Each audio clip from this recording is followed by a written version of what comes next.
नमस्कार साथियों, स्वागत है एक बार फिर से आप सभी का आपके अपने YouTube प्लेटफॉर्म यूपी संगम बाय एमडी क्लासेस पर। बहुत बहुत स्वागत है साथियों। जैसा कि आप सब जानते हैं कि यूपी ट्रिपल एससी पेट का एग्जाम 28 और 29 अक्टूबर को होने जा रहा है। ऐसे में आपके पास तकरीबन 1.5 महीने का समय बचा है। अब इस बचे हुए समय में आपको पूरे जी जान से बेहतरीन तरीके से तैयारी कर लेनी है और थोड़ा सा समय रिवीजन के लिए भी बचाना है, ताकि इस बार आप ज्यादा से ज्यादा मार्क्स ला पाएं और आने वाली सभी वैकेंसीज के मेंस में बैठने का मौका मिले और आपके सपने पूरे हो पाए। आपके सपनों को पूरा करने के लिए, आपकी बेहतरीन तैयारी के लिए यूपी संगम बाय एमडी क्लासेस लेकर आया है एक शानदार सा कंप्लीट परिश्रम बैच। हम इसे कंप्लीट बैच क्यों कह रहे हैं? क्योंकि इस बैच में न केवल आपको पूरा सभी सिलेबस का थियरी मिलता है, बल्कि साथ में आपको प्रैक्टिस के लिए 10 सेट भी मिलते हैं। क्योंकि आपको पता है कि केवल थियरी पढ़ने से सिलेक्शन नहीं होता है। जब आप बढ़िया से थियरी पढ़ के तैयारी कर लेते हैं तो आपको एक बढ़िया से प्रैक्टिस की भी जरूरत पड़ती है, क्योंकि practice makes a man perfect कहते हैं। तो जब आप प्रैक्टिस करेंगे तो ये जो 10 प्रैक्टिस सेट हम लोग दे रहे हैं, ये पूरा वीडियो सोल्यूशन के साथ है, प्रॉपर सोल्यूशन के साथ है। और ये आपका अक्टूबर के सेकंड वीक से आपको मिलना शुरू हो जाएगा। मतलब फर्स्ट वीक में आपका थियरी का सिलेबस खत्म हो जाएगा, सेकंड वीक में आपको जो है ये सोल्यूशन मिल जाएगा, प्रैक्टिस सेट मिलने शुरू हो जाएंगे और उसके सोल्यूशंस मिलने शुरू हो जाएंगे। ये शानदार से बैच है साथियों, और आप देखेंगे डेली इसमें कई सारी क्लासेस जो चल रही हैं, जैसे डीआई की क्लास, हिस्ट्री की क्लास, ज्योग्राफी क्लास, मैथ्स की class, current affairs, reasoning, Hindi, ये इतनी सारी क्लासेस लगातार चल रही हैं साथियों। और हां, आप देखेंगे अभी इस रविवार तक, जी हां साथियों, 10 सितंबर तक अभी ऑफर भी है जबरदस्त। आप मात्र 399 में ये बैच अपना बना सकते हैं। फिर मंडे से अर्थात 11 तारीख से इसके प्राइसेस है ना बढ़ जाएंगे। जी हां साथियों, और इस बैच को कैसे लेना है तो बड़ा सिंपल सा प्रोसेस है कि फटाफट जाइए प्ले स्टोर पर, एमडी क्लासेस ऑफिशियल हमारा ऐप डाउनलोड करिए, नाम नंबर डालकर रजिस्टर करिए, पेड कोर्सेज के सेक्शन पर क्लिक करिए और अपना पसंदीदा परिश्रम बैच लेकर परिश्रम करना शुरू कर दीजिए। क्योंकि कहते हैं ना कि सफलता का कोई विकल्प नहीं, हारा वही जिसका दृढ़ संकल्प नहीं। फिलहाल इस सेशन को पूरे आनंद के साथ देखिए, अंत तक देखिए और अपना कॉन्सेप्ट क्लियर करिए। धन्यवाद, thank you very much. Hello, नमस्कार, आदाब, सत श्री अकाल। स्वागत है आप सभी का आपके अपने एमडी क्लासेस में। तो भाई आज हम शुरू करने वाले हैं अपने डीआई की दूसरी क्लास। लेकिन दूसरी क्लास से पहले पिछली क्लास का होमवर्क तो बनता है ना। तो भाई सबसे पहले होमवर्क करेंगे। कौन कौन आ चुका है? वर्षा, अरशद, अच्छा वर्षा जी आ चुकी हैं, अरशद जी आ चुकी है। और पहला कमेंट आज वर्षा का रहा। एकेएस, मनीष उप्रेती जी भी क्लास में शामिल हो चुके हैं। तो भाई सबसे पहले क्लास में जो किया जाएगा वो किया जाएगा आज अपना एच वाला डब्लू कंप्लीट। हाँ भाई, आज हम लोग क्या करने वाले हैं? आज हम लोग अपना एच डब्लू कंप्लीट करने वाले हैं। जरा देख लेते हैं बेटा। हाँ ठीक है, डीआई की आज हमारी दूसरी क्लास है भाई। चलो भाई, सुनील जी, सुभाष जी, बेटा सभी लोगों का स्वागत है, गुड मॉर्निंग। अब हम लोग क्लास शुरू करें ना, नहीं तो गुड मॉर्निंग का सिलसिला चलता रहेगा। अच्छा बच्चा देखिए, हम अभी डीआई में किस किस टाइप के क्वेश्चंस आते हैं हम उनके बारे में देख रहे थे। तो उसमें सबसे पहले अभी हमने एवरेज के बारे में जाना था, उस पर 5-6 सवाल लगाए थे और 8-10 आपको होमवर्क में दिए थे। क्यों भाई, आवाज क्लियर आ रही है ना? बताओ भाई, सुभाष, अनीश, सुधांशु, कपिल, मोनी, लवकुश, आनंद, अनुराधा, आवाज क्लियर आ रही है? एक बार हाँ बोल दो। और ये बताओ, कल एवरेज वाला किया था, उसका होमवर्क दिया था भैया, कितने लोगों ने होमवर्क कर लिया है? जिन लोगों ने होमवर्क कर लिया है अच्छी बात है, जिन्होंने नहीं कर लिया और भी अच्छी बात है। हमेशा बच्चा याद रख लेना, पढ़ने का एक जो पुराना सिलसिला है ना, टीचर पढ़ाता है, होमवर्क देता है, जो बच्चा होमवर्क करता है वही उस क्लास के कॉन्सेप्ट को समझ पाता है। केवल वन वे जो कम्युनिकेशन रहेगा ना, उससे काम नहीं चलेगा। अब तो आप लोगों को टेलीग्राम ग्रुप भी अवेलेबल करा दिया गया है। अपना होमवर्क करिए, वहां पर नाम लिखिए, बताइए सर ये मेरा होमवर्क रहा, मैं चेक कर लूंगा, है ना। तो होमवर्क करिए, तब देखिए मजा आएगा आपको पढ़ने में। ठीक है, चलो ये हमारा होमवर्क का पहला सवाल था। ये हमारा एच डब्ल्यू का पहला सवाल था। जिसने किया होगा वो खटाक से भी आंसर बोल देगा, है ना। क्यों मां? क्यों भाई? नाम भैया पहले बात तो मनाली है ना, मनाली वर्मा जी कह रही कि नाम लीजिए बेटा, नाम थोड़ा सा अच्छा वाला घर वाला शॉर्ट नाम लिया करो, है ना। चलो राहुल देखो क्या है, नीचे दी गई तालिका में 5 अलग अलग कॉलेज के छात्रों की संख्या दी गई है जिन्होंने किसी दिए गए वर्षों में 5 अलग अलग विषयों के ओलंपियाड में भाग लिया था। अभी मैं दिखाता हूं बड़ा करके, जैसे ये बड़ा हो गया, जैसे कॉलेज है ए बी सी डी और ई, 5 कॉलेज है बेटा आपके सामने। बहुत बढ़िया, सबसे पहले आंसर मारा है सुधांशु ने, ठीक है। अरशद बेटा पढ़ ले, अब मैं एक बार क्लियर कर देता हूं। अरशद कह रहे सर एग्जाम पास में है, कौन सा एग्जाम बेटा पास में? पीटी कर रहे हैं, 20 अक्टूबर से पहले होगा नहीं, पूरा सितंबर पड़ा है, 30 अगस्त तक के मैं बेसिक करा दूंगा और पूरे सितंबर आपकी इतनी प्रैक्टिस करा दूंगा कि डीआई हो जाएगी। अब बताओ, बाकी पीटी के बैच में देखो दिन भर में 4 क्लासेस हो रही हैं, सितंबर से 3 क्लासेस और बढ़ जाएंगी, तो सिलेबस तो कंप्लीट हो ही जाएगा ना बच्चे, आप परेशान ना हो, ये हमारा काम है ना। चलो कॉलेज है बेटा A B C D E है। अब इसमें क्या है, इसमें देखा जाए तो अलग अलग सब्जेक्ट है, हिंदी, इंग्लिश, मैथ, साइंस और GK. Hindi, English, math, science और जीके हैं। अब पार्टिसिपेट किसने किया? हिंदी में ए के 110 बच्चों ने, इंग्लिश के 98 बच्चों ने। अगर हम डी में पूछें कि डी के साइंस के कितने बच्चों ने ओलंपियाड में पार्टिसिपेट किया, तो सर वो 200 है ना। चलो और देखो सवाल पढ़ लेते हैं। दिए गए वर्ष के दौरान विभिन्न ओलंपियाड में प्रतिभागियों में से सी के औसत छात्रों की संख्या कॉलेज ई के ओलंपियाड प्रति औसत छात्र के बीच में अंतर, मतलब क्या है बेटा? इसको जोड़ लो और इसको जोड़ लो। पहले तो जैसे बच्चे करते हैं, आपको पता है ना, मैं तो ऐसे नहीं कराऊंगा, आप भी जानते हो बेटा, लेकिन फिर भी सबसे पहले क्या करते हैं कि सर सबको जोड़ेंगे, सबको जोड़ेंगे और फिर इनका एवरेज निकालेंगे, 1 2 3 4 5 से डिवाइड करेंगे, है ना। फिर जो भी आएगा उसका डिफरेंस बताएंगे। आप लोगों ने यही तो किया। अब लेकिन मैं यहां पर थोड़ी सी चीज सही करूंगा बेटा। मैं वो क्या सही करूंगा, अब मैं तुमको दिखाता हूं। यहां पर औसत मत निकालो तुम, डिफरेंस सीधे सीधे निकालो। मेरी कहानी देखना और कहानी पसंद आए तो बाद में आ और वाह दोनों बोलना बेटा। इसको ऐसे जोड़ करके औसत निकालोगे, बड़ा हो जाएगा। अल्टीमेटली हमको डिफरेंस बताना है, जरा ध्यान देना, बहुत बढ़िया मेथड बेटा। सी और ई का डिफरेंस देख लो, 125 और 12 का अगर डिफरेंस यहां की बजाय मैं उस पेज में बताऊं तो आपको ज्यादा समझ में आएगा बेटा। इनका डिफरेंस यहीं से निकाल करके डिवाइडेड बाय 5 कर देंगे, काम खत्म हो गया। देखो आंसर, देखो एक तो तरीका बेटा आपका ये है कि सर सबको जोड़ दीजिए और डिवाइडेड बाय 5 करके डिफरेंस बना दीजिए। मैं कह रहा हूं, मैं आपको एडवांस मैथ बताता हूं कैसे बेटा। जरा सबका इंडिविजुअल डिफरेंस देखो, 125 और 12, सर प्लस का 13 बोलो। हां भाई प्लस का 13, यहां डिफरेंस। अब मैं सी में से डी घटा रहा हूं बेटा, अभी मैं सी में से डी सी में से ई घटा रहा हूं, सॉरी। तो घटाते जाओ, 80 में से सर ये माइनस का 25 आएगा, है ना। देखो बेटा माइनस का 25, 250 में से 180 सर प्लस का 70 आएगा, 150 में से 80 सर प्लस का 70 आएगा, और 120 में से 183 सर माइनस का 63 आएगा। बोलो हाँ या ना। 120 में से 83 माइनस का 63। अब देखना बेटा ये कितना आ गया, 8 और 8 माइनस का 88, ये कितना आ गया 3, 7 7 14 1 15, 88 बेटा इसमें से घटा दो, 13 में से 8 गए 5, 14 में से 8 गए 6। अब देखो कितने नंबरों का डिफरेंस है, ये कितने नंबरों का डिफरेंस है, औसत बताना है ना। काहे में आया सर, प्लस का बड़ा था माइनस का, तो प्लस में आ गया, खत्म। कितने नंबरों का डिफरेंस है, 1 2 3 4 5, 5 से डिवाइड कर दो, काम खत्म, यानी आंसर इज 13। अब देखो बेटा तुमने भी निकाला और हमने भी निकाला, दोनों में के मेथड में कोई अंतर आया बेटा? जल्दी बताओ, 13 आंसर। अब हम यहां पर सही आंसर की बात नहीं कर रहे हैं, मुझे मालूम है कि आप लोग अब इतने काबिल हो कि आंसर निकालोगे। अब मैं आंसर निकालने के तरीके की बात कर रहा हूं बेटा।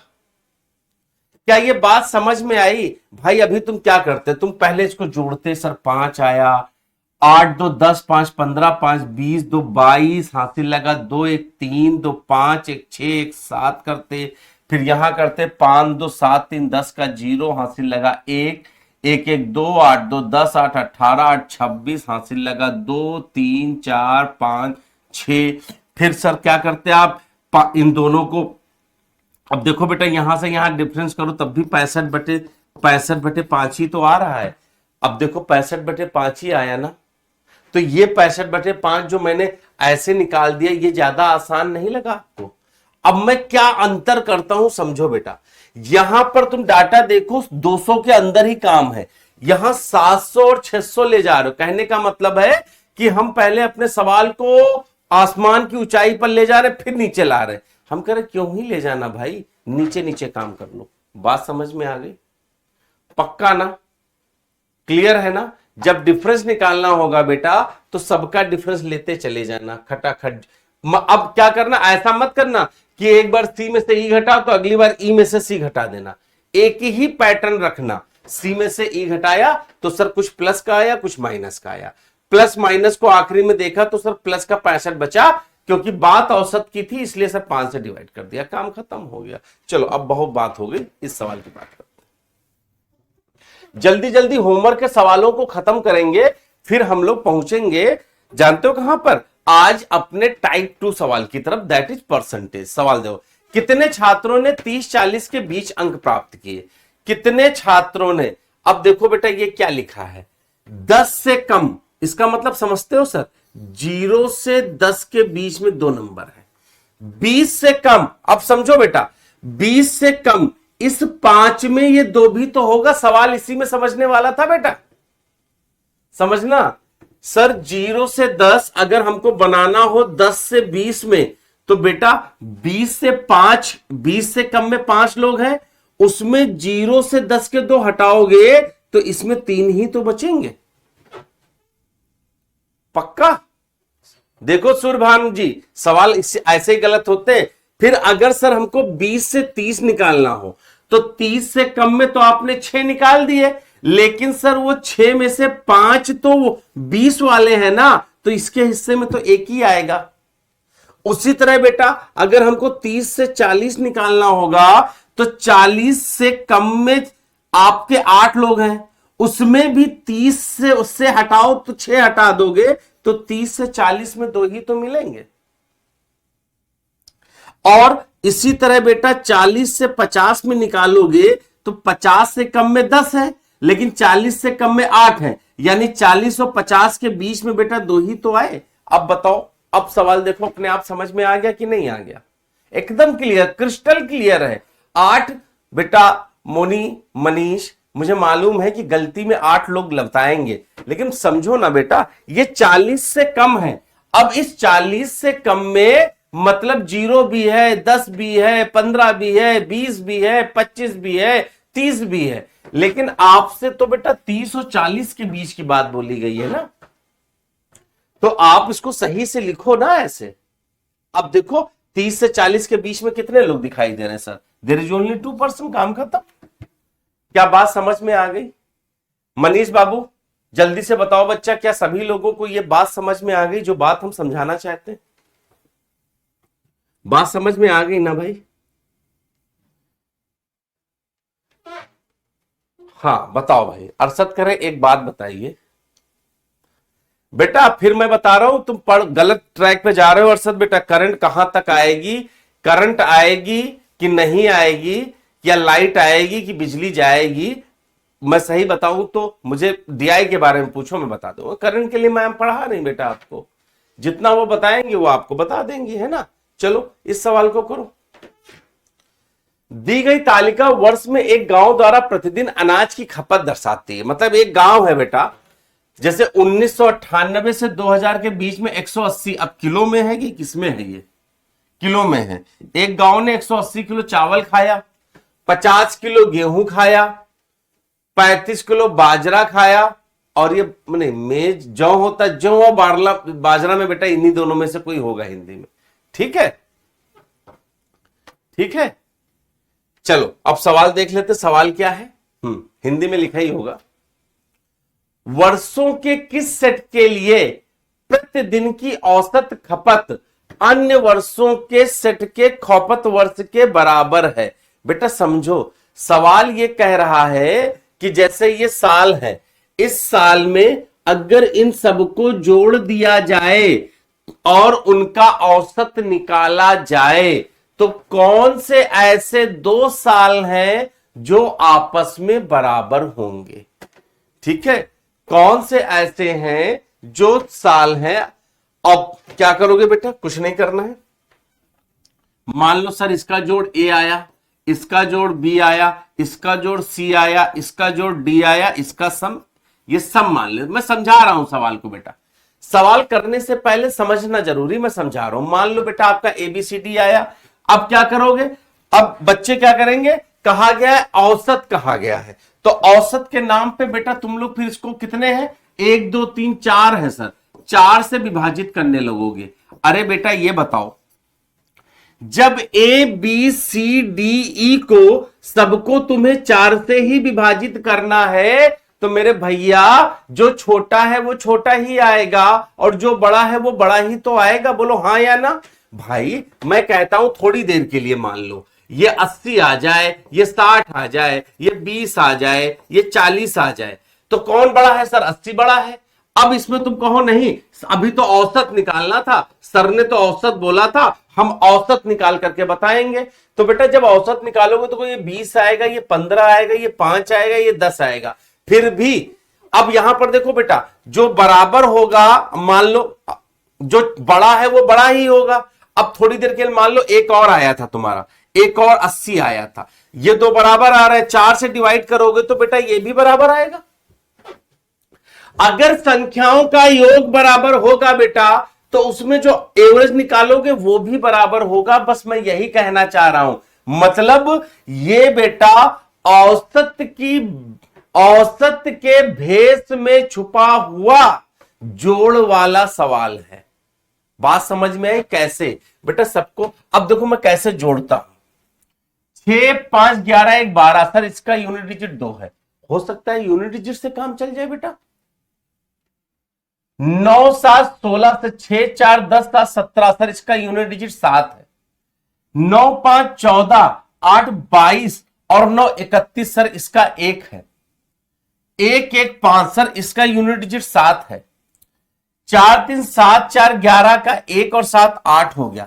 बेटा इनमें से किसका जोड़ बराबर आ सकता है? सर जिसका यूनिट डिजिट ही बराबर नहीं है वो नंबर तो कभी आएंगे नहीं, केवल 2 ही साल आ रहे हैं, 3 5 और 13 15, 3 5 और 13 15 ऑप्शन सी। मैं फिर बता रहा हूं बेटा, मैं आंसर की बात नहीं कर रहा हूं, मैं उसकी बात कर रहा हूं जहां से मैंने आपको बताया। सवाल को देखो बेटा, इतने में सवाल लगना था। मेरी 5 मिनट की बातों को छोड़ो, ले जो मैंने आखिरी में ये यूनिट डिजिट लगाया है इस चीज को समझो मेरे भैया। ना समझ में आए फिर बताओ कि सर ये क्या किया? ना ही तो आपने औसत निकाला, पहले तो आपने कहा कि औसत निकालने की जरूरत नहीं, जोड़ दो, और फिर आप जोड़ने गए उसमें भी कंजूसी कर दी। आप जोड़ने की बजाय खाली यूनिट डिजिट निकाल दिए। जानते हो क्यों बेटा?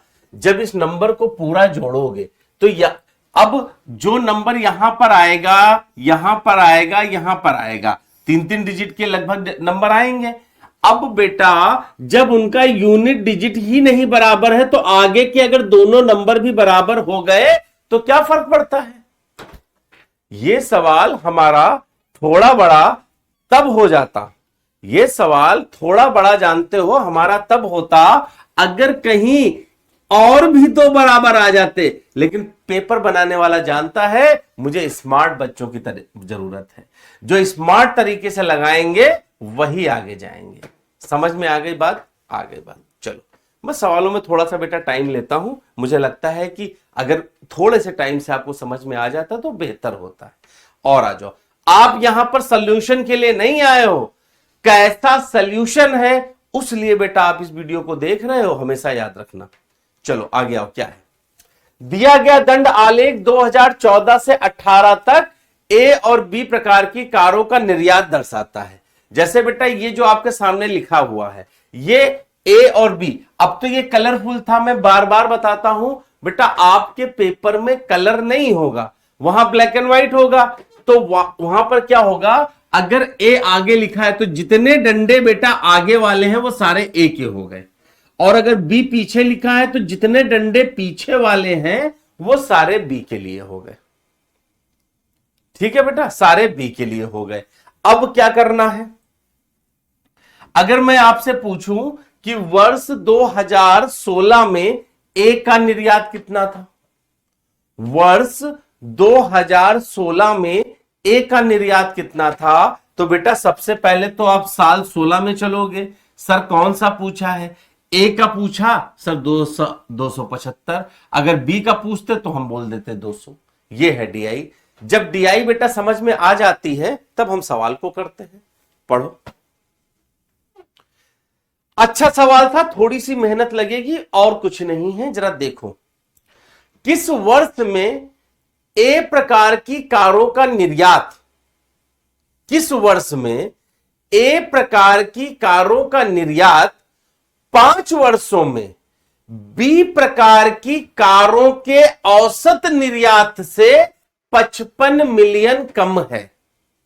मतलब हम सर जी क्या करेंगे, जो बी के सारे मान हैं उनका औसत निकालेंगे, जो भी औसत आया उसमें से 55 कम करने पर कौन वाला साल ए का मिलेगा, ये हमें पता करना है।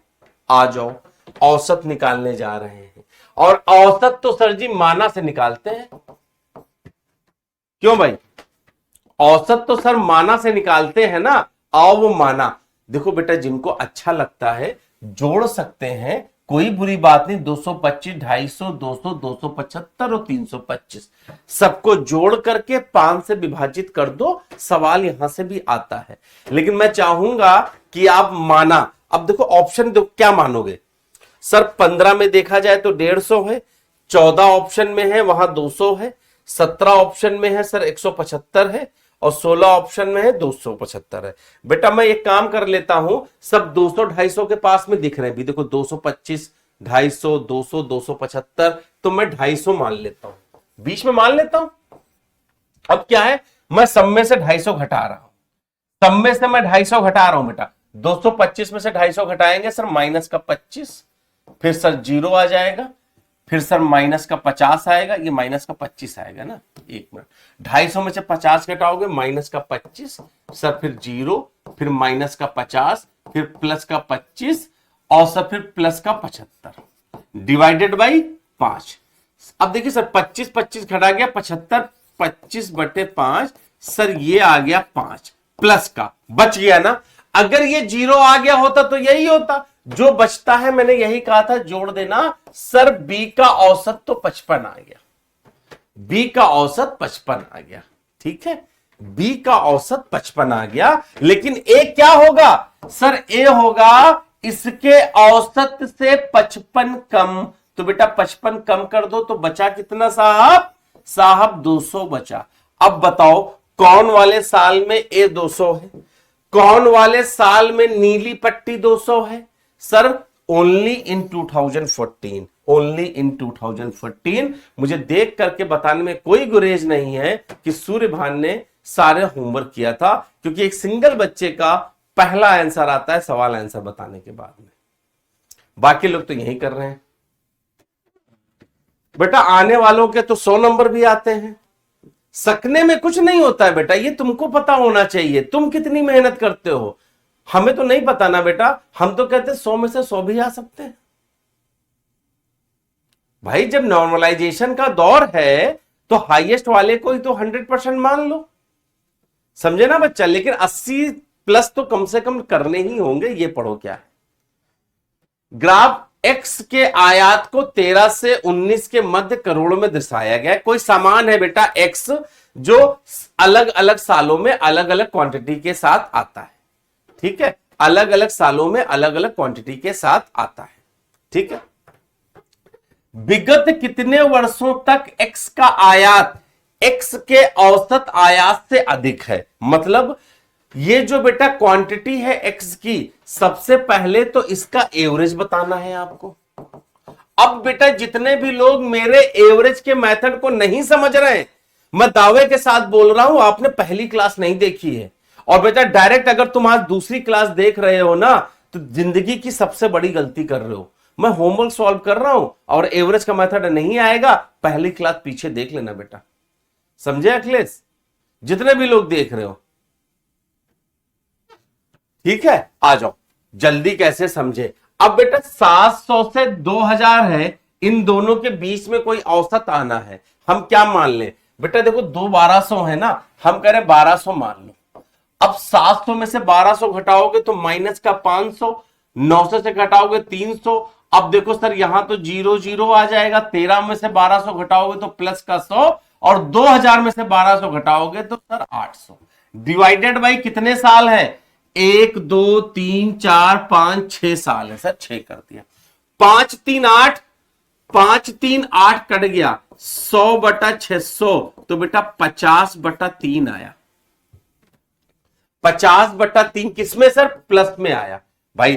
तो 50/3 देखा जाए तो 16.66 सर, 16.66 जोड़ दीजिए, ये हमारा औसत आ गया। 12.66 हमारा औसत है। औसत कितना आ गया बेटा? सर एवरेज है 16.66। ठीक है, क्या कह रहे हैं? ये तो औसत आ गया। कितने वर्षों तक x का आयात x के औसत आयात से अधिक है?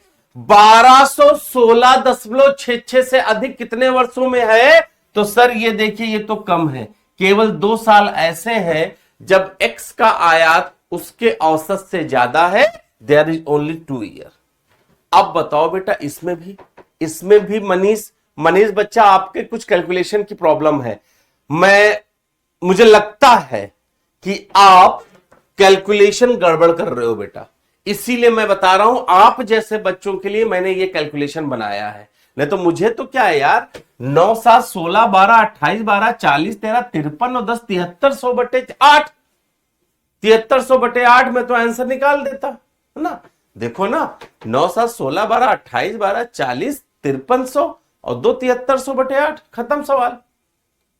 आप लोगों के लिए बेटा सवाल करे जा रहे हैं, तो थोड़ा सा इनको देखो, ठीक है। 7300/6 कर दो, काम खत्म हो जाता। चलो आगे बढ़ो। फिर क्या है? x के औसत आयात से अधिक और x के औसत आयात से कम वर्षों का अंतर। तो बेटा देखो, औसत आयात कितना आया था? अभी सवाल वही है सर। औसत आयात जो आपने बताया वो बताया 1216.66। तो उससे ज्यादा और उससे कम वाले नंबर का डिफरेंस बताना है बेटा। तो देखो मैं बता रहा हूं, मैं जान रहा हूं मनीष बेटा, आप कैलकुलेशन में अपना मेथड लगा रहे हो और बार बार सवाल को गलत कर रहे हो। बेटा तुमको उम्र कम लग रही मेरी कि ज्यादा लग रही है, लेकिन आप में से कई लोग बेटा विश्वास नहीं करोगे कि मुझे पढ़ाते पढ़ाते 18 साल हो चुके हैं। तो बच्चों के आंसर से पता चल जाता है कि वो सवाल को कैसे लगा रहे हैं। मैंने इतने नामों में मनीष का नाम लिया और देखो मनीष ने कहा है कि हाँ सर हम कैलकुलेशन दूसरे मेथड से कर रहे हैं, ठीक है ना। तो ये अनुभव आता है बेटा, और ये अनुभव मार्केट में नहीं मिलता है। ये जो जितने भी टीचर 4-5 साल से बने हुए हैं ना, अभी क्या पढ़ाएंगे, ऊपर से ऑनलाइन पढ़ा रहे हैं। पहले तो बेटा तुमको बच्चों की साइकोलॉजी समझनी पड़ेगी टीचर को। यहां 20 साल लगे हैं तब जाके मैं आपको समझता हूं। आप यहां जो लिखते हो ना, मुझे ये पता चलता है कि आपके दिमाग में क्या चल रहा है। इसीलिए मैं बोलता हूं कि कमेंट करते जाओ और रिकॉर्डेड क्लास देखने की आदत मत डालो। एटलीस्ट एक बार लाइव करो, रिवीजन आप रिकॉर्डेड कर लो, ठीक है। चलो आगे आ जाओ। अब सवाल कहा गया है औसत आयात से अधिक। सर औसत आयात से अधिक में 2 लोग हैं और कम में 4 लोग हैं। कहा गया है कि इन दोनों वर्षों का अंतर, तो 4 और 2 का अंतर सर केवल 2 आता था बेटा। पेट 2021 का सवाल कराया मैंने, ये पेट 2021 का सवाल है बच्चा, सामने देख लो तुम्हारे, इधर उधर का नहीं कि मैं अपनी तरफ से कुछ बनाऊं, सब आपके सामने, सब पेट 2021 के सवाल थे। ये क्या है? बी, हाँ ये एक तालिका दी गई है, इसमें 4 व्यक्ति हैं ए बी सी डी जो आपको दिख रहे हैं। इन्होंने बिक्री विभिन्न दिनों पर कितने वस्तुओं की बिक्री कर रहे हैं। जैसे ए ने सोमवार को 40 की बिक्री करी, सी ने मंगलवार को 48 की बिक्री करी। कहना क्या चाह, बी सी तथा डी द्वारा क्रमशः, ध्यान देना सवाल में बच्चे यहीं फंसते हैं, बी सी तथा डी द्वारा क्रमशः सोमवार, मंगलवार और शनिवार को बेची गई वस्तुओं का औसत क्या है। क्रमशः का मतलब समझते हो, सोमवार रिफर कर रहा है बी को, मंगलवार सी को और शनिवार डी को। तो भैया बी का सोमवार पकड़ेंगे, पकड़ लिया, सी का मंगलवार पकड़ेंगे, है ना, सी का मंगलवार पकड़ेंगे और डी का शनिवार पकड़ेंगे। ये रहा। अब बेटा यहां पर बहुत ज्यादा दिमाग मत लगाओ, औसत निकालना है। हालांकि औसत बेटा तुम 45-46 मान के भी कर लो, लेकिन मुझे लगता है 8 5 13 के 3, 4 3 12 और 13 divided by 3, 3 Chowk 12, 3 Chowk 12.33, 44.33। Option number A, काम खत्म। समझे बेटा, देखा 44। मैं बता दूं बेटा, डीआई में जिन लोगों से सवाल नहीं लग रहे हैं, केवल और केवल एक वजह है बच्चा, ऐसा थोड़ी ना कि आपको ये करना नहीं आता है। आपके साथ प्रॉब्लम ये आ रही है अखिलेश, आपके लिए मैं बता रहा हूं, आप डीआई को समझ नहीं पा रहे हो बस, और ये कोई बड़ी समस्या नहीं है। 40-50 डीआई को सॉल्व करोगे, आपको डीआई को समझने की आदत हो जाएगी। ये कोई प्रॉब्लम नहीं बेटा। डीआई में 2 ही प्रॉब्लम आती हैं, डीआई को समझना और कैलकुलेशन इश्यू। तो डीआई समझा मैं रहा हूं और कैलकुलेशन का मैंने तरीका बता रखा है। अगर दोनों आपने फॉलो कर लिए, मतलब समझे ना, बीच में ऐसा ना हो कि आप डाइवर्ट हो जाओगे, डाइवर्ट हो गए तो आपकी जिम्मेदारी। बाकी बेटा अगर डाइवर्ट नहीं हुए तो डीआई में स्कोर कर लोगे। चलो भैया बहुत बढ़िया वर्षा। देखो आगे क्या है, सोमवार को बेची गई वस्तुओं का औसत और शुक्रवार को बेची गई वस्तुओं के औसत के मध्य कितना अंतर है। अब बेटा समझ रहे हो ना, समझ रहे हो क्या कह रहे हैं? कह रहे हैं कि सर सोमवार का सम निकालिए, शुक्रवार का सम निकालिए और एवरेज का। अब अगर आपने मेरी क्लास अच्छे से देखी है तो आप क्या कहोगे, सर ने बताया था, सर ने बताया था, सबको नहीं जोड़ना है। बेटा सोमवार से शुक्रवार को माइनस करते, 40 में से 25 गया। अब देखो मैं क्या करूंगा इसमें, सर जब बाद में सबको जोड़ करके माइनस ही करना है तो हम पहले से क्यों नहीं माइनस कर लेते हैं। ठीक है, हाँ सारे ही जोड़ लिए, चलो कोई बात नहीं बेटा। अब सोमवार से शुक्रवार को सर बाद में माइनस करना है ना, तो बाद में सबको मतलब पहाड़ बना करके घटाने से अच्छा है छोटे छोटे पत्थरों को तोड़े। कैसे, सर सोमवार से घटाइए, प्लस का 15 आया, 45 से सर 28 घटाया, प्लस का 17 आया, 25 से 15 घटाया सर, प्लस का 10 आया, और 20 से 41 घटाया तो सर माइनस का 21 आया। अब माइनस के 21 को देखो बेटा मैं कैसे एडजस्ट करूंगा, 17 10 27 बोलो हाँ, 27 में से 21 घटा बोलो हाँ, बटे 15, और 15 और 6 सर 21, बटा कितना, बटा कितना सर, बटा 4। तो ये आ गया 5.2। इनके औसत का अंतर है 5.2, 5.2, यही तो है, यही तो है। हां सर जी यही है। 15 और 10 25, एक मिनट, हाँ एक मिनट मैं देख लूं अपना सवाल। मैंने सही किया, 4 लिखा है मैंने, 5 तो नहीं लिख दिया। नहीं देखो बेटा 40 में से 25 गया, 15 आ गया, 25 में, अच्छा हाँ, और फिर 45 में से 28 जाएगा, 17 ही आएगा, फिर 10 आएगा, फिर 21 आएगा, 5.2 आया बेटा। 2.5 आप लोगों का, हाँ 5.25, वही बात, ऑप्शन नंबर सी, खत्म।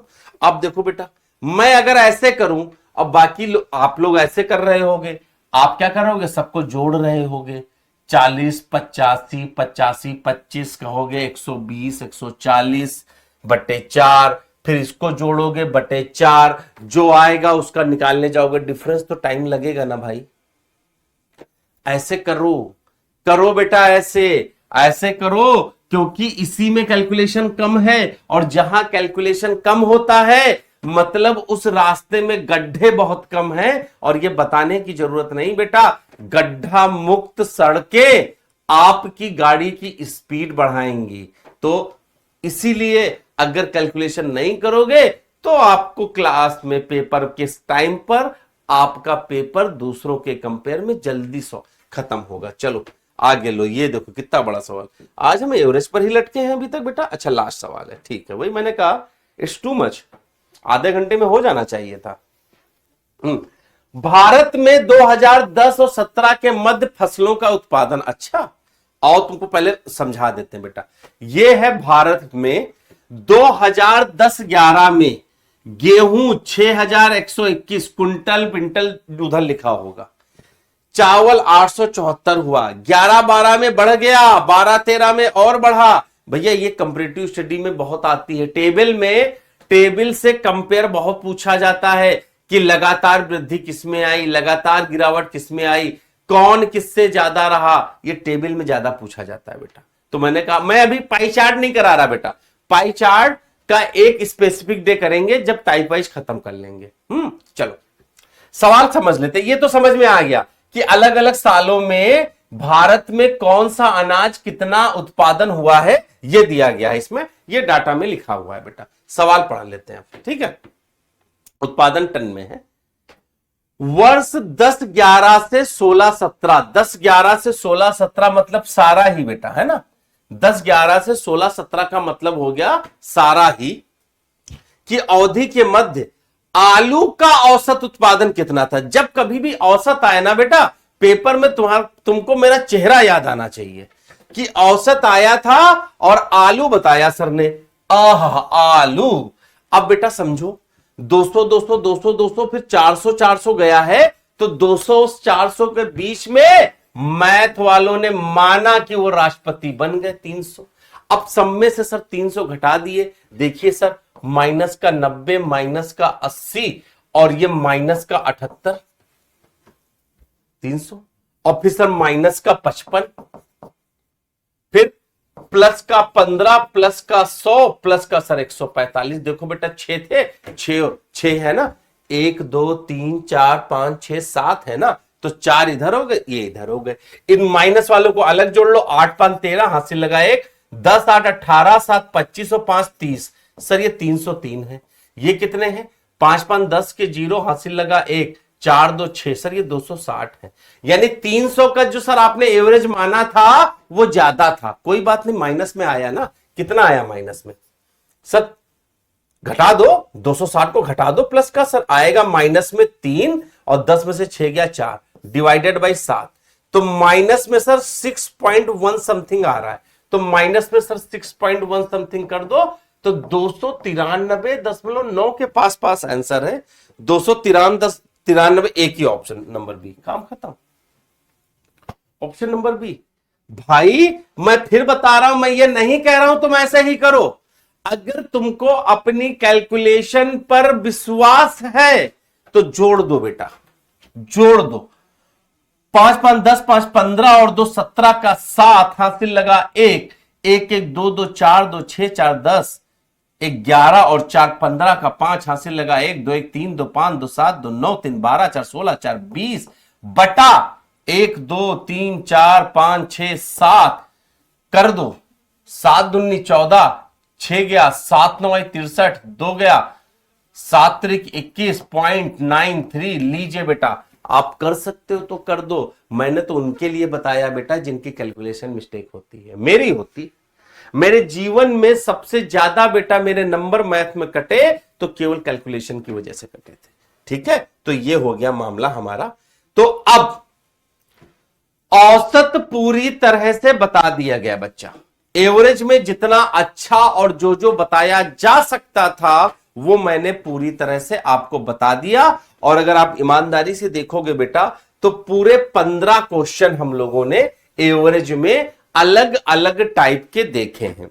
अभी आप लोगों को वर्कशीट में कोशिश करूंगा बाय दिस सैटरडे या जितनी जल्दी हो सकता है 30 35 क्वेश्चन जो औसत पर बेस है इनको, और इसमें मैं 15-20 सवाल और जुड़वा करके आपकी वर्कशीट भी अपलोड करा दूंगा विद आंसर आप लोग जो लगा पाओ। ठीक है, ठीक है, चलो आगे बढ़ते हैं, परसेंटेज पर आते हैं। अब अगला टाइप आ गया बेटा, टाइप 2 वाला सवाल। अलग अलग डीआई में परसेंटेज के सवाल कैसे आते हैं, लेकिन ये परसेंटेज लगाने से पहले मैं आप लोगों को परसेंटेज निकालना चाहता हूं। 8:38 हुए हैं, 5 से 10 मिनट करेंगे। 2 सवाल मैं यहां पर बता दूंगा, 10-12 सवाल फिर होमवर्क दूंगा और कल फिर उनका मैं यहां पर आपको एवरेज कराऊंगा। ठीक है, फिर से मैं आप लोगों को सोल्यूशन कराऊंगा। पहले परसेंटेज के बारे में थोड़ा हम जान लेते हैं। बेटा ये 7-8 क्लासेस बेसिक वाली तुम लोग कर लोगे ना, फिर उसके बाद मैं कहूंगा तुम किसी से भी डीआई कर लेना। आपको डीआई जरूरत होगी, सोल्यूशन आपके पास होगा। ठीक है, चलो और परसेंटेज कैसे निकालते समझो बेटा। नॉर्मली परसेंटेज मैं ये बताऊं कि ये बताओ 225 थोड़ी देर के लिए 500 का कितना परसेंट है, तो आप कैसे निकालते हो, कितना प्रतिशत है, क्योंकि सवाल बेटा यही आएगा और कुछ नहीं आना है। 225 500 का कितना परसेंट है, 325 उसका कितना परसेंट, बस ये। यहां पर 2 मेथड होते हैं बेटा। एक मेथड जो आपको आता है, अब इसमें से कुछ बच्चे ऐसे होंगे जिनको वो भी ना आता हो शायद, तो परेशान नहीं होंगे क्योंकि उनको दूसरे मेथड पर जाना। पहला मेथड कैसे निकालते हैं सर, सबसे पहले जिससे कंपेयर करना है वो नीचे लिखते हैं 500। भाई 500 का बताना है ना, यानी कंपेयर हम 500 से कर रहे हैं, तो जिससे कंपेयर कर रहे हैं वो नीचे रख दिया। Divided by sir, divided by जिसको कंपेयर कर रहे हैं वो ऊपर रख दिया, इनटू 100। क्या ये बेटा हमारा परसेंटेज नहीं है? जरा बताना, परसेंटेज समझ में आया? मतलब बेटा जिसका परसेंट निकालना है, मतलब कंपेयर जिससे करना है वो नीचे, जिसको निकालना है ऊपर, इंटू 100 कन्वर्टेड इंटू परसेंटेज। काट पीट देते हैं, 2 से 2 काटा, 5 को 20, 55 25, यानी कि ये इसका 45% है। बोलो बेटा आया कि गया? क्या परसेंटेज समझ में आया? अगर यहीं पर मैं तुमसे पूछूं, अगर मैं यहीं पर पूछ लूं, बहुत बढ़िया बहुत बढ़िया, परसेंट की स्पेलिंग बेटा प्रेजेंट हो गया नेहा तुम्हारा, है परसेंट की बजाय। अगर मैं तुमसे कहूं मुझे ये बताओ 457 8000 8038 का कितना प्रतिशत है? 457 8038 का कितना परसेंट है, अगर आपसे ये पूछ लिया जाए, या कुछ और मैं बता दूं, या कुछ और टाइप का भी मैं बता दूं, है ना। ये इस तरह के सवाल जो होते हैं ना बड़े अच्छे लगते हैं मुझे, है ना।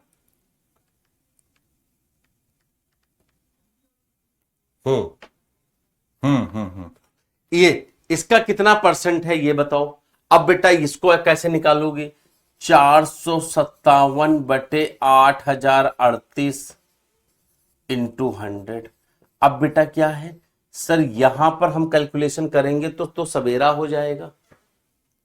हम काटने की भी कोशिश अगर करने गए, भाई जिसको निकाला नीचे, जिसको निकालना ऊपर, वो सब तो ठीक सर। अब ये भाई साहब हैं, ये कटेंगे नहीं 457, इसको बहुत ज्यादा काटेंगे तो 2 चक्कू 8, 2 कम 2, 2 9 18 और ये 50। अब 4019, इतना बड़ा कैलकुलेशन। आधे बच्चे पेपर में परसेंटेज का सवाल बेटा इसीलिए छोड़ देते हैं, मैं बता रहा हूं ना, आधा बेटा छोड़ देते हैं। अब राम मोहन बेटा मेरी मेथड देख लेना, अब मैं बता रहा हूं, ध्यान दो। मैं कह रहा हूं बेटा जिससे तुमको कंपेयर करना है, मैं एक ऐसा मेथड बताऊंगा जिससे एग्जैक्ट नहीं तो नियरेस्ट आप दौड़ करके चले जाओगे।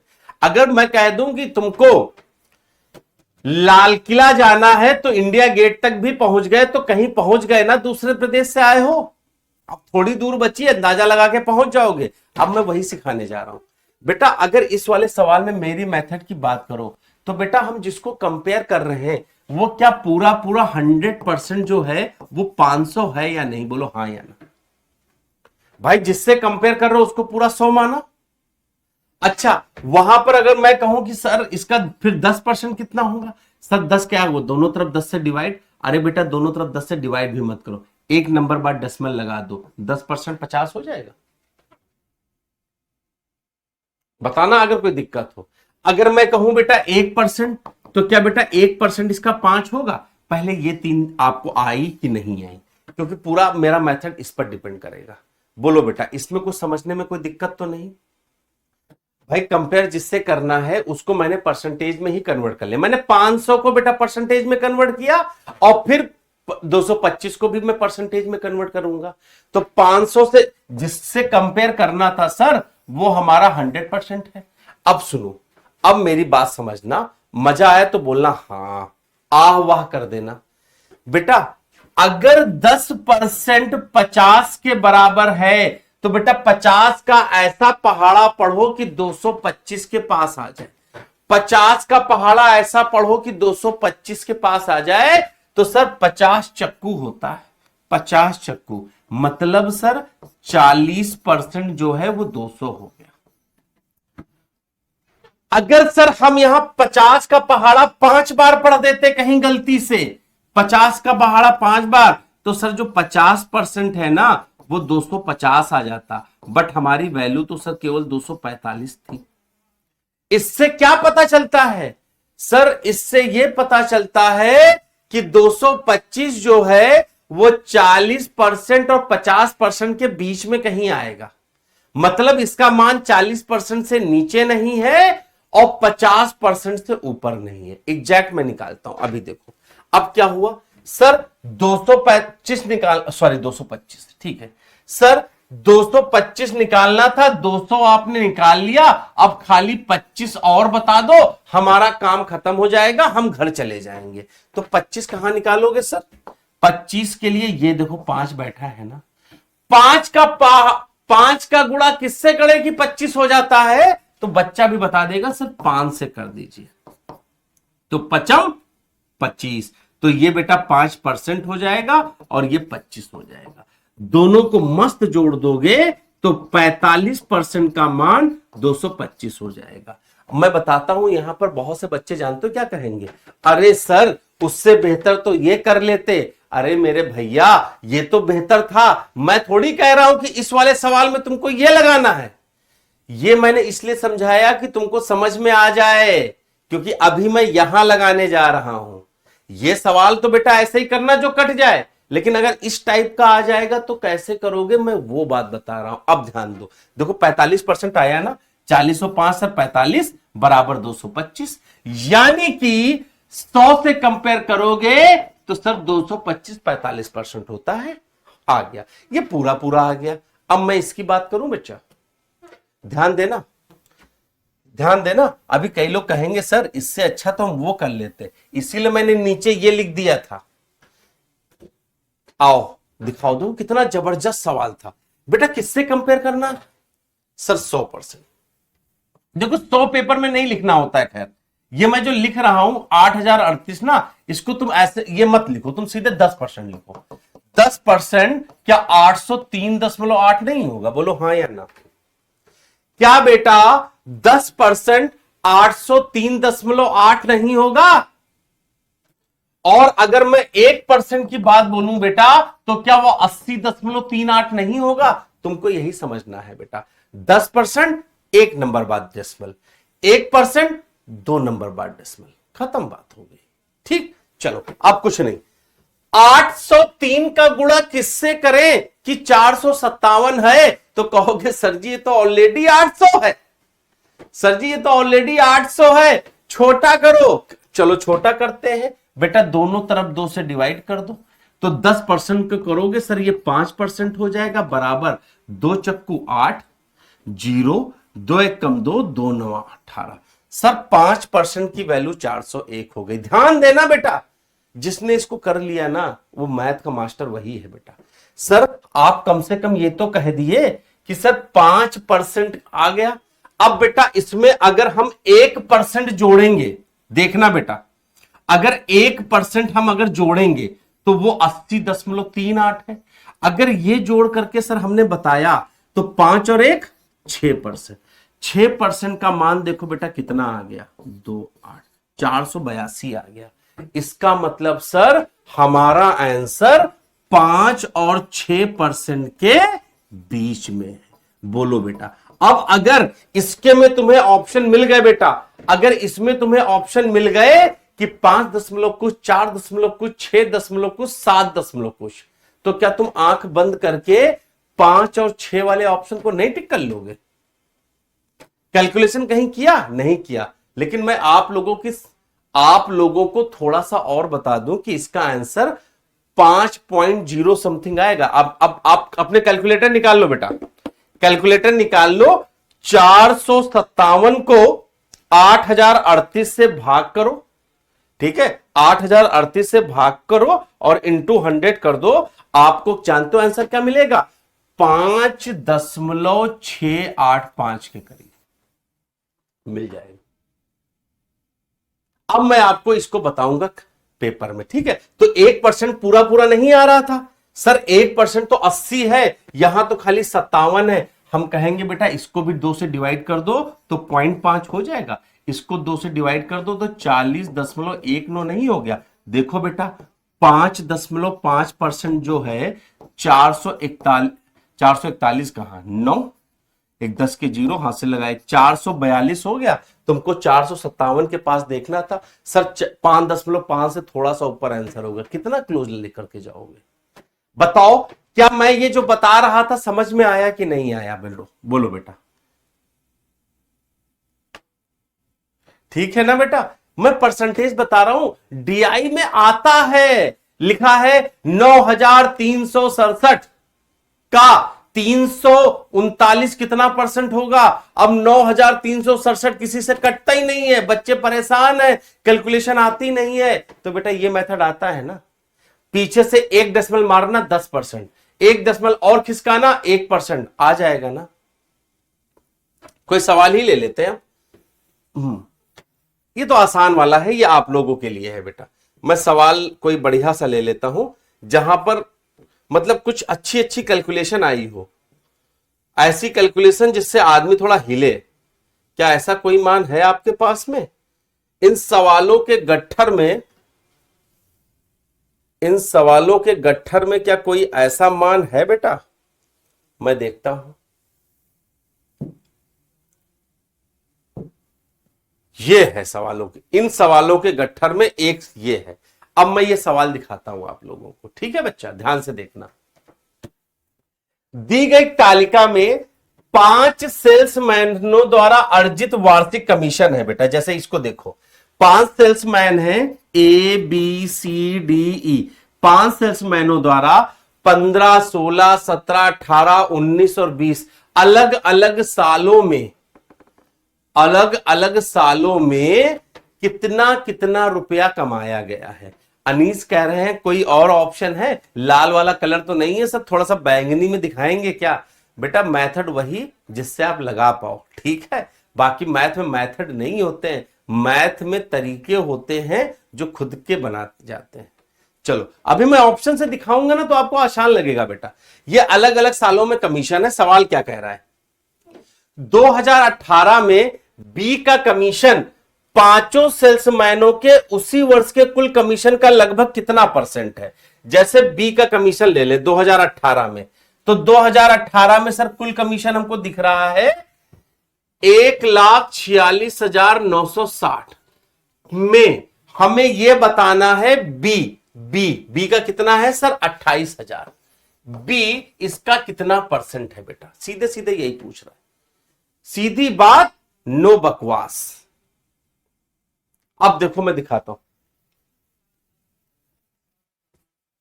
बेटा, ऑप्शन सवालों में देखोगे ना। अब बेटा मेरी बात समझो, मैं क्या कह रहा हूं, किससे कंपेयर करना है बेटा? जिससे कंपेयर करना होता है, हमेशा याद रख लेना, परसेंटेज के सवाल में जब कभी भी प्रतिशत निकालना होगा, आपके दिमाग में सबसे पहले A/B इंटू 100 आएगा। यह होता है परसेंटेज। क्या सर? A/B into 100। तो B क्या होगा? जिससे कंपेयर कर रहे हो वो B हो जाएगा, और जिसे कंपेयर करना होगा वो A हो जाएगा। तो सर ये आपने बता दिया। अब देखिए सर, जो 10% है पीछे से डेसिमल लगा देंगे 14,996। ठीक है, ठीक है सर। अब यहां 14 है, यहां 28 है, तो बेटा 14 से 28 कैसे बनता है सर? 2 से गुणा कर दिया जाता है। 14 दूना 28, तो 20% का मान क्या हो जाएगा? 2 छंग 12 के 2 हासिल लगा 1, दोनों 18, एक 19 हासिल लगा 1, 2 छंग 12 और 1 13 हासिल लगा 1, 2 चक्कू 8 1 9 2 9 9। मतलब क्या हुआ sir? Sir sir sir sir sir sir sir sir sir sir sir sir sir sir sir समझिएगा, इसमें हम ज्यादा चले गए। कितना ज्यादा चले गए जरा देख लेते हैं। हमें तो 28,000 चाहिए था, आप 29 पे पहुंच गए सर। 1392 ज्यादा है, 1392 सर आपने ज्यादा ले लिया है। तो बेटा अगर 10% इतना है, अगर 10% इतना है, मैं कहूं अगर 1% बताना होता, 1 नंबर बात और डेसिमल लगा देते 14.696। मतलब सर इसमें से 1% भी नहीं घट रहा, 1% भी ज्यादा है। यानी हमारा आंसर सर 19 से 20 के बीच में, हमारा आंसर 19 से 20 के बीच में है। ऑप्शन में आ जाओ, 19 से 20 के बीच में बेटा केवल यही लिखा हुआ है 19.05। कितना लिखा हुआ है? 19.05। कैलकुलेटर से चेक कर लेना और फिर मुझे बताना। अब देखो बेटा, अगर कहीं पेपर में तुम ये परसेंटेज निकालना पड़ जाए तो सवेरा हो जाए, और वहीं पर केवल आपने 20% 29 बताया। मतलब सर 20% ही 28,000 से ज्यादा है। जब सर 20% ही 28,000 से ज्यादा है तो 98 80 तो वैसे ही नहीं होंगे। अब यहां जो नन ऑफ दीज लिखा हुआ है ना, हर पेपर में नन ऑफ दीज नहीं होता है। हालांकि मैंने देख लिया था 19.05 जब लिखा होगा बेटा तो नन ऑफ दीज नहीं आएगा। ठीक है, ठीक है ना? तो मैं फिर बता रहा हूं बेटा, मैंने ये जो मेथड आपको बताया है, मैं फिर बताऊं, वो एग्जैक्ट आंसर नहीं निकालना है इसमें। ये जो मैं तरीका आपको बताया हूं बेटा, ये जो मेथड है हमारा, इससे एग्जैक्ट आंसर नहीं निकालना है, नियरेस्ट में निकालना है। 4 ऑप्शन में से 3 ऑप्शन को हटाना है, तो एक ऑप्शन जो बचेगा वही आंसर हो जाएगा। बात समझ में आ गई? अगर मेरी मेहनत सफल हो जाएगी तो ये पीडीएफ आपको आज मिल जाएगा, और बेटा इसके जितने भी क्वेश्चन हैं आप लोगों को, सारे होमवर्क वाले, वो सारे जितने भी मैंने परसेंटेज के सवाल इसमें छोड़े हैं बेटा, ये देखो बड़ा आसान है। 2010 11-12 के दौरान उत्पादन वृद्धि, बेटा जब वृद्धि आती कैसे? 11-12, जब जैसे साल 2011-12 हो तो 11-12 में सर 58 है और उससे पहले 44 था, तो वृद्धि कितनी हुई सर? वृद्धि 14 की हुई। कहां से हुई? 44 से हुई। कितने प्रतिशत की वृद्धि हुई? कितने प्रतिशत की वृद्धि हुई? तो बेटा 10% जो है 4 इतना है। किससे मल्टीप्लाई कराएं सर? किससे मल्टीप्लाई कराएं? किससे मल्टीप्लाई कराएं कि 14 आ जाए? सर 4 से करोगे तो बहुत ज्यादा हो जाएगा, एक बार आप 3 से गुणा करके देख लो। हमने कहा कर लो। 30% आप काट सकते थे इसको, लेकिन मैं इस मेथड से दिखा रहा हूं। 3 चौक 12 हासिल लगा 1, 3 चौक 12 1 13। सर मजा आ गया। क्यों मजा आ गया सर? 13.2 मिल गया। अब बचा है सर 0.8 तक पहुंचा दीजिए। तो बेटा अगर 10% 4.4 है तो 1% 0.44 है। बोलो हाँ, हाँ सर 0.44 है। तो 2% कितना होगा सर? 0.88। तो बेटा 2% इसमें जोड़ दें, 0.88 जोड़ दो तो सर 32% आ जाएगा हमारा। 8 2 10 की 0, 14.08। जबकि 14 बताना है, यानी सर हमारा आंसर 32 से बस थोड़ा सा पहले है। हमारा आंसर 32 से बस थोड़ा सा पहले है। 32 से बस थोड़ा सा पहले है। हालांकि ये तो यार 0.2 कम कर रहे हैं। 32 से बस। अब देखो जैसे नन ऑफ दीज किसी सवाल में आ गया तो ये आपको एग्जैक्ट आंसर निकालने के लिए बोलेगा। नन ऑफ दीज में हम फिर बता दें, 32 से 0.08। अब बेटा 0.08 कितना हो सकता है? अब देखो है ना, तो वैसे तो बेटा मैं पेपर में बोलूंगा कि आप 31.8 लगा देना, क्योंकि नन ऑफ दीज अक्सर आता नहीं। हो सकता है इसका नन ऑफ दीज भी हो, नन ऑफ दीज भी हो, बट मेरे हिसाब से 31.8 आ जाना चाहिए। हालांकि मैं निकाल करके भी देख लेता हूं, ठीक है। 31.81, हाँ 31.81। तो बेटा 31.8 लिखा हुआ है ना, तो नन ऑफ दिस तो वैसे भी नहीं आना चाहिए था। ठीक है, समझ गए? तो ये बेटा मैंने मेथड आपको बता दिया। बाकी के जितने भी बेटा इसमें सवाल हैं वो आपको एज ए होमवर्क है, आप लोगों को इसका होमवर्क करना है। ये सवाल देख लीजिए, ठीक है। आपकी जो पीडीएफ है दोपहर तक पेड बैचों में अपलोड हो जाएगी, और उसके बाद मुझे पूरी उम्मीद है कि आप सब लोग पूरी मेहनत और लगन से इन परसेंटेज के सवालों को खत्म करेंगे, जिससे कल हम जब परसेंटेज के बारे में पढ़ रहे हो तो आपको भी पढ़ने में मजा आए और मुझे भी पढ़ाने में मजा आए। तो आज के लिए बस इतना ही, मिलते हैं अब फिर से कल सुबह 8 बजे डीआई के अगले टाइप के कुछ मजेदार कॉन्सेप्ट के साथ। वादा किया है आपसे कि हर दिन कुछ ना कुछ नया दूंगा, तो जुड़े रहिए कम से कम 7 से 8 दिन, और 7 से 8 दिन के बाद में डीआई मैं आप पर छोड़ूंगा कि लगाइए जितना लगा सकते हैं। जय हिंद, जय भारत।